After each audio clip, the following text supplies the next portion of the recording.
이제 드디어 이제 우리가 룻기를 들어가는데요. 사실 이 룻기를 보게 되면은 쭉 보면서 내용의 스토리가 이제 너무 예쁘기 때문에 우리가 거기에 집중하는 경우가 많은데, 사실은 하나님의 관심은 그곳이 아니라, 스토리의 예쁨이 아니라 다른 곳에 있었어요.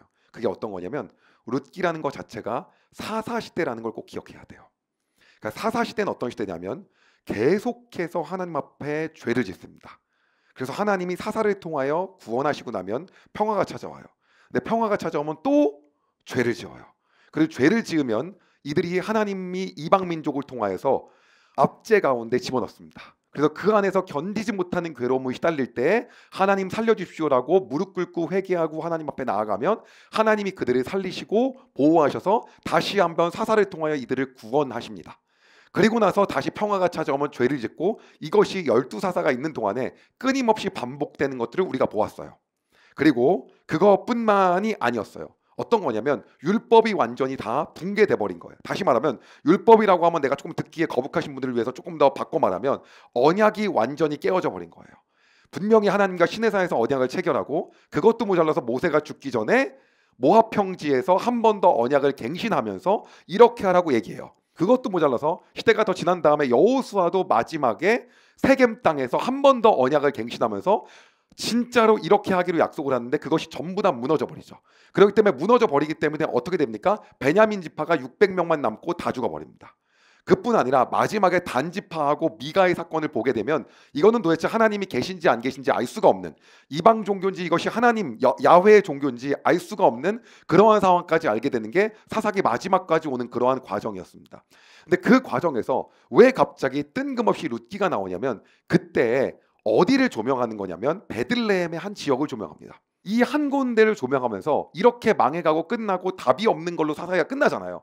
끝나는데 문제는 뭐냐면, 그걸 보면서 우리가 이때 이 나라를 바라봅니다. 그리고 전 세계를 보면서 하나님을 믿는 사람들이 전부 다 막 유럽에서 미국에서 어떻게 됩니까? 다 완전히 다 바뀌어가고 쇠퇴해가고 완전히 하나님과의 맺었던 그러한 첫사랑들, 예수 그리스도의 첫사랑을 다 잊어버리고 감사함을 잊어버리고 완전히 뭐 동성애부터 시작해서 말할 수 없는 그러한 죄악을 저지르면 우리가 이 시대가 끝난 것 같다, 이 시대는 끝났다라고 생각하는 그러한 시대에 있지만, 실제로 그게 아니다라는 걸 보여주기 위한 게 지금부터 하나님 만들어 가시는 스토리입니다. 그래서 그러한 혼탁한 사회 속에서도 하나님은 하나님의 길을 예비하셔서 다른 길을 또 열고 계시다는 거죠. 그렇기 때문에 우리가 이런 분들이 있어요. 어떤 분들이냐면, 이미 이 나라는 끝났다, 혹은 이미 어떤 나라는 끝났다, 어디는 끝났다라고 말할 수 있지만, 그 끝난 상황 속에서도 하나님은 그걸 끝내는 게 아니라 그 안에서도 새로운 일을 이미 시작하고 계신다는 거죠. 아마 이 조선 땅을 통해서 하나님이 이 일을 시작하고 계실 거라는 생각은 아무도 하지 못했을 거라는 거죠. 그런데 하나님이 놀라운 일을 하시고 계셨죠.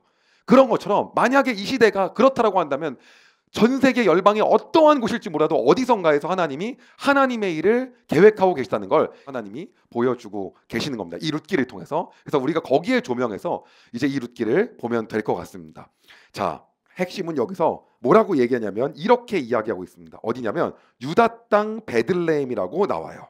그래서 유다 땅 베들레헴인데, 이들은요, 엘리멜렉은 유다 집안 사람입니다. 네, 이렇게 시작을 합니다. 그런데 이 엘리멜렉은요, 어떤 사람이었냐면 한마디로 언약 백성이었고 하나님의 사람이었어요. 근데 그의 아내 이름이 나오미였는데, 그에게는 두 아들이 있었는데 아들이 기론과 말론이었어요. 그래서 말론과 기론이 있었는데, 여기서 핵심적인 게 어떤 거냐면, 말론과 기론과 이 아름다웠던 집안이 사실은요 그렇게까지 하나님 앞에서 순종하는 백성들이 아니에요. 왜냐하면 기근이 있을 때 이스라엘의 끝까지 있는 게 아니라 먹을 거를 찾아서 모압 땅으로 갑니다. 그럼 모압이 어디냐? 여기 보시면 알겠지만 여러분, 모압이 이 지역입니다. 그래서 여기서 어디예요? 이 모압으로 간 거예요. 네, 물론 당연히 헤엄치고 간 게 아니라 돌아갔겠죠. 그래서 이 모압 땅까지 갑니다. 무언가를 찾아서 가는 거예요. 왜? 우리가 있더라도 여기 있어야 되는데 뭡니까? 오히려 뭐 해야 돼요? 여기는 이른 비하고 늦은 비가 중요하잖아요. 그렇기 때문에 하나님을 구하고 하나님께 살려달라고 하는 게 맞는 거지만은 그만큼 모든 것이 다 끝장나버린 상황을 보여주고 있는 거예요.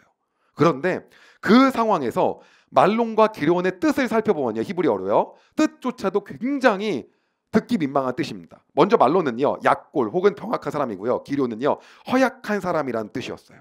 그런데 이들이 모압으로 가서요, 기가 막힌 일이 생기는데요, 바로 남편 엘리멜렉이 죽습니다. 그리고 두 아들만 남게 돼요. 그리고 두 아들은요, 이것도 언약을 계속 어긴 겁니다. 여러분들은요, 레위기하고 신명기를 쭉 봤기 때문에 지금 땅을 이동하는 것도 사실 말이 안 되는 거고, 두 번째는 뭐가 말이 안 되냐, 여기서 이방 여자들과 결혼하는데 그것도 원래 아닙니다. 너희들은 그 나라 사람과 결혼하고 다른 이방인들과 결혼하지 말고 혼인하지 말고 분명히 계속 얘기하거든요. 근데 결혼합니다. 근데 그 여자들이 누구냐면 모압 여자들이에요. 여러분, 그 모압 여자들이 누굽니까? 생각만 해도 별로 안 좋지 않습니까? 느낌이? 그게 언제냐면, 여러분이 혹시 기억이 날지 모르겠지만은 과거에 민수기에서 보게 되면요, 모압 미디언 여자들이 어떻게 해요? 가나안 백성들 앞에서 유혹을 해가지고 그들과 음행을 저지르게 되고 그 나라의 신을 섬기게 되는 일 때문에 비느하스가 죽이잖아요. 그렇죠? 예, 그 장면이 있었던 거기 때문에 일단 모압 여자라는 내용 자체도 사실은 읽으면서 좀 거북해야지 사실은 좀 성경을 알고 읽는 겁니다. 근데 이제 요거만 따로 보면은 이방인이었습니다, 이렇게 뭐 귀엽게 묘사하고 있는데 사실은 그런 장면은 아닌 거죠. 근데 어쨌든 간에 모압 여자하고 결혼을 해요. 근데 결혼을 하는데 문제는 뭐냐면 결혼 뒤에 이 말론과 기론이 죽어요.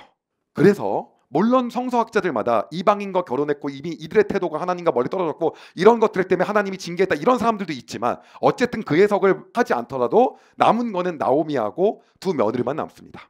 나오미인 이제 시어머니하고. 그런데 놀라운 건 뭐냐면, 원래 이방인이면요, 가급적이면 이름이 소개가 안 되고 그냥 이방 여자로 끝나야 되는데 그 여인들의 이름이 소개가 됩니다. 그 며느리의 이름은요, 첫 번째는 이 말론과 함께 결혼한 사람이었는데 그 아내의 이름이 룻이었고요. 그리고 모압 여자 중에서 기론과 결혼한 아내의 이름은 오르바라고 하는 사람이었어요. 그래서 결국은 다 죽고요, 룻과 오르바하고 시어머니인 나오미만 남게 되는 거예요. 근데 이제 문제는 뭐냐면요, 이렇게 다 죽고 났는데 어떤 일이 생겼냐면 어느 날 갑자기, 그리고 모압 땅에서 적게 산 게 아니에요. 성경에서는 10년을 넘게 살았다고 얘기하고 있어요. 이렇게 죽고 났는데 어느 날 갑자기요, 유다 지역에 풍년이 들었다는 그러한 소식이 들리게 됐어요. 그래서 우리 다시 유다 지역으로 가자라고 생각을 하게 된 거죠.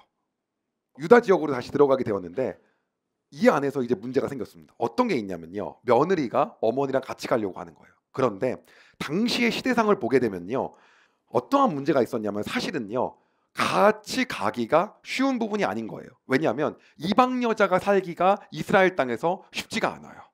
왜 그러냐면 오죽했어는 하나님이 계속 뭐라고 하냐면 고아와 객과 나그네와 이방인과 외국인과 이 얘기를 계속하는 게 뭐냐면 그들이 그만큼 살기 어렵다는 거죠. 그리고 과부 얘기를 계속하는 것 자체가 과부가 살기가 어려운 시기라는 거예요. 그래서 나오미가 정확하고 이성적으로 뭐라고 얘기냐면 이렇게 얘기했어요. 룻기 1장 8절에서 9절. 나오미가 두 며느리에게 말했습니다. 너희는 각자 너희 어머니의 집으로 돌아가거라. 너희가 나와 죽은 내 아들을 잘 보살펴 주었으니 여호와께서 너희를 잘 돌보아 주시기를 바란다.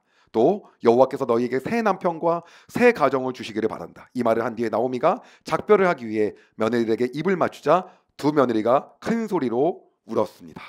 그래서 문제는 뭐냐면 이게 정상적인 거였고 이제 여기서 잘 헤어져야 되는 거였습니다.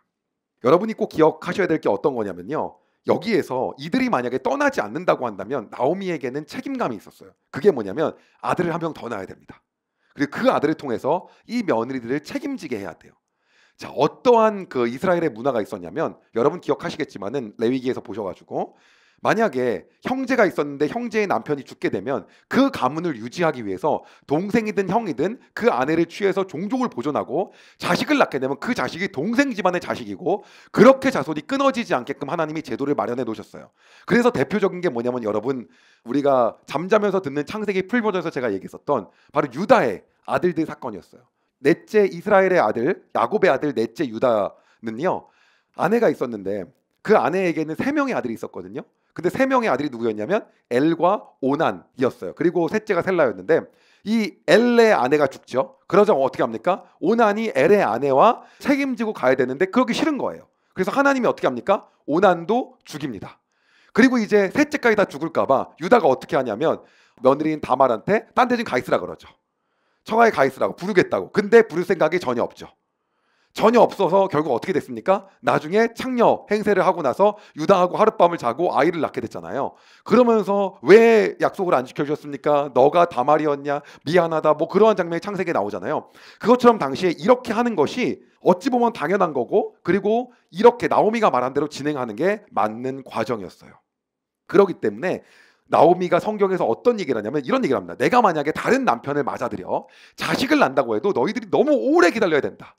그리고 그거는 말이 안 되지 않냐라는 아주 정확한 얘기를 이 맥락에서 합니다.